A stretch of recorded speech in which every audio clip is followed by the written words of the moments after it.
नमस्कार दोस्तों, स्वागत है आपका एक बार फिर से विज्ञान प्रयोगशाला चैनल में। आज की वीडियो में हम जानेंगे समास किसे कहते हैं, वह कितने प्रकार के होते हैं।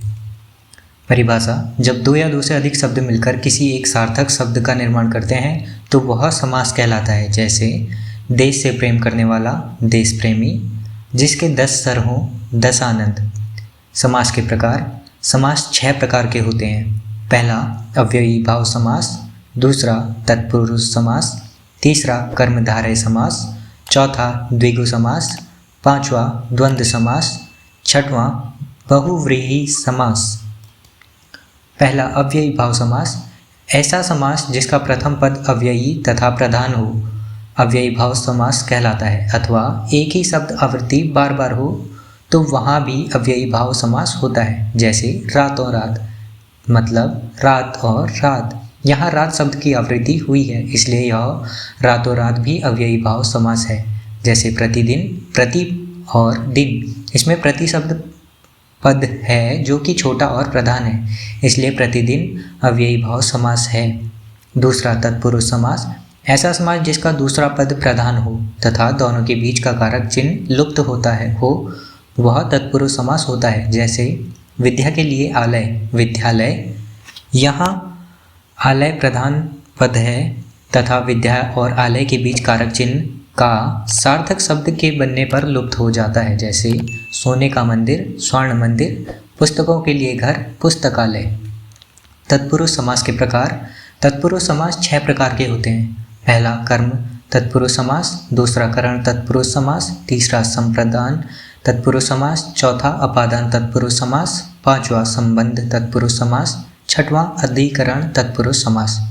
इन सभी तत्पुरुष समासों के बारे में जानने के लिए एवं विस्तार में जानने के लिए आप हमारी वेबसाइट www.pernationscafe.com पर जाकर विस्तार में जान सकते हैं।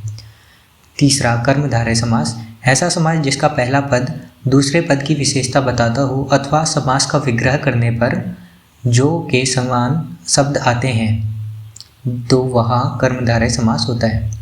तीसरा कर्मधारय समास: ऐसा समास जिसका पहला पद दूसरे पद की विशेषता बताता हो अथवा समास का विग्रह करने पर है जो के समान शब्द आते हैं तो वहाँ कर्मधारय समास होता है। जैसे नीला है जो कमल, नीलकमल। कमल के समान चरण, कमल चरण।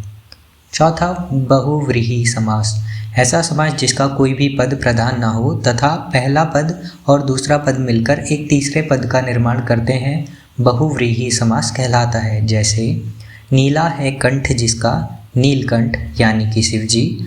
लंबा उदर है जिसका, लंबोदर यानी कि गणेश जी।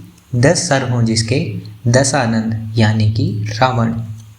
द्विगु समास: ऐसा समास जिसका प्रथम पद संख्यात्मक मान दर्शाता हो तो वहाँ द्विगु समास होता है। जैसे 3 मूर्तियों का समूह, त्रिमूर्ति। 4 राहों का समूह, चौराहा।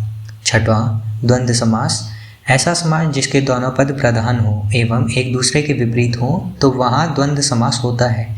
इसमें समास का विग्रह करने पर और, तथा, या, अथवा शब्द आते हैं। जैसे माता और पिता, माता पिता। भाई और बहन, भाई बहन। तो आज की वीडियो में बस इतना ही। आशा करता हूँ आपने जाना होगा समास किसे कहते हैं और समास के प्रकार के बारे में जाना होगा।